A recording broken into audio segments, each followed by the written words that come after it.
Audio Jungle.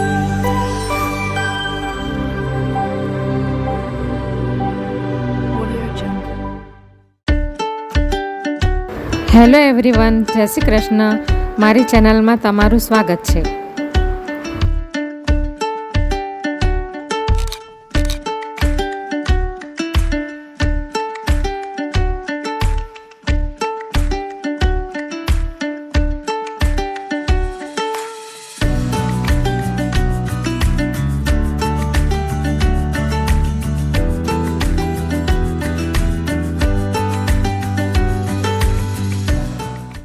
આજે હું શીરાની recipe share કરવાની છું.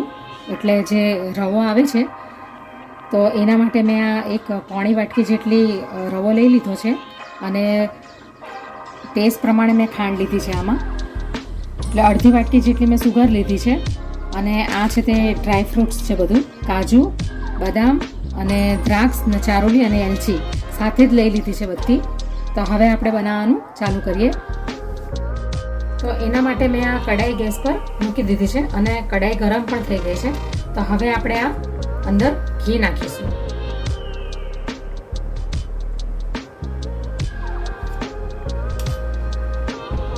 એટલે એક મોટી વાટકી જેટલું મેં ઘી લઈ લીધું છે. ઘી ગરમ થાય એટલે આપણે એની અંદર આ રવો નાખી દઈશું. એક વાટકી મેં પોણી વાટકી જેટલો મેં આ રવો લીધો છે. તો એના માટે મેં આ એક વાટકી પોણી વાટકી જેટલું મેં આ ઘી પણ લઈ લીધું છે. તમારે ઓછું નાખવું હોય તો તમે ઓછું પણ નાખી શકો. હવે આપણે આ રવાને બરાબર શેકાવા દઈશું. હું આ શીરાની અંદર પાણી નથી એડ કરવાની, દૂધ નાખવાની છું. આપણે એને બરાબર શેકી લેશું જ્યાં સુધી એની સારી સ્મેલ આવે શેકાવાની, અને થોડો ગુલાબી જેવો થાય ત્યાં સુધી આપણે એને શેકશું. આપણે એને મીડિયમ ફ્લેમ પર જ શેકાવા દઈશું. હવે રવો આપણો શેકાઈ ગયો છે. તો હવે એની અંદર હું આ ડ્રાય ફ્રૂટ્સ બધા નાખી દઈશ. તમારે એને અલગથી પહેલાં જ્યારે શીરો બનાવવાનું સ્ટાર્ટ કરો ત્યારે એને ઘીમાં શેકી ને પછી તમે એને નાખી શકો અંદર, એટલે ક્રન્ચી બનશે. પણ હું એને હમણાં ડાયરેક્ટ જ નાખી દઉં છું. એલચી વગેરે પણ અંદર નાખી દીધું છે પહેલેથી. તમારે એને પાવડર ફોર્મમાં બનાવીને નાખવી હોય તો નાખી શકો. તો રવો આપણો શેકાઈ ગયો છે બરાબર, અને સાથે ડ્રાય ફ્રૂટ્સ પણ બધા શેકાઈ ગયા છે. બધાની બનાવવાની રીત અલગ અલગ હોય છે. હવે આપણે આ ખાંડ પણ અંદર નાખી દઈશું. રવો આપણો બરાબર શેકાઈ ગયો છે. તો આ જેટલું તમને ગળ્યું જોઈતું હોય એ પ્રમાણે તમારે ખાંડ નાખવાની અંદર. તમને વધારે મીઠું જોતું હોય તો તમે થોડીક અંદર ક્વોન્ટિટી વધારી શકો, અને મીડિયમ રાખવું હોય એનો ટેસ્ટ તો તમે થોડી ઓછી પણ ખાંડ નાખી શકો. હવે આપણે એને ફરીથી થોડુંક હલાવી લઈશું. હવે આપણે એની અંદર ગરમ દૂધ નાખી દઈશું. તમે એને પાણીમાં બનાવવા માંગતા હો તો તમે એની અંદર ગરમ પાણી પણ એડ કરીને બનાવી શકો, પણ હું એની અંદર આ ગરમ દૂધ નાખું છું.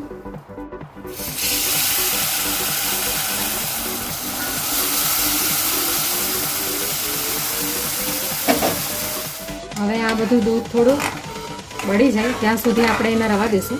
પછી આપણે ગેસ ઓફ કરી દઈશું. આપણે સત્યનારાયણ ભગવાનનો શીરો જે બને છે પ્રસાદ, મહાપ્રસાદ, એ પણ આ રીતે બને છે, પણ એની અંદર એની ક્વોન્ટિટી સવા શેર જેટલા શીરાને લેવાની હોય છે. આ મેં ઘરે ખાવા માટે બનાવ્યો છે. થોડું ઘી ઉપર સેપરેટ થાય ત્યાં સુધી આપણે એને શેકાવા દઈશું. હલાવતા રહીશું એને. થોડું ઉપરથી ઘી દેખાવું જોઈએ, હલાવતા રહેવાનું, નહીં તો પછી નીચે સપાટી પર ચોંટી જશે. તમે એને ઘીમાં બરાબર શેકશો તો તમારો રવો એકદમ બરાબર દાણાવાળો જેવો આમ થશે, છૂટો છૂટો. તમે જોઈ શકો છો કે ઘી પણ હવે છૂટું પડવા માંડ્યું છે, એટલે ઉપરથી દેખાવા માંડ્યું છે. બસ ત્યાં સુધી જ આપણે એને સાતળવાનું છે. હવે આપણે ગેસને ઓફ કરી દઈશું. તો હવે આપણા સોજીનો હલવો તૈયાર છે. હવે આપણે એને ડીશમાં સર્વ કરી લઈએ.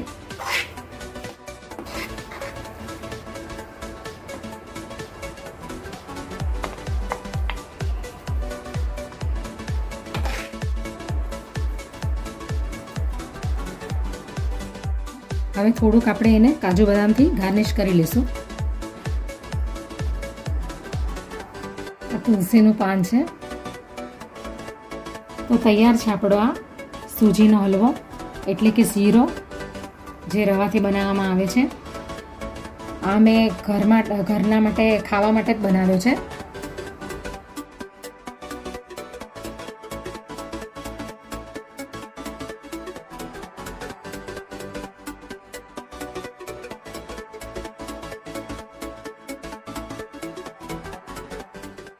Audio Jungle.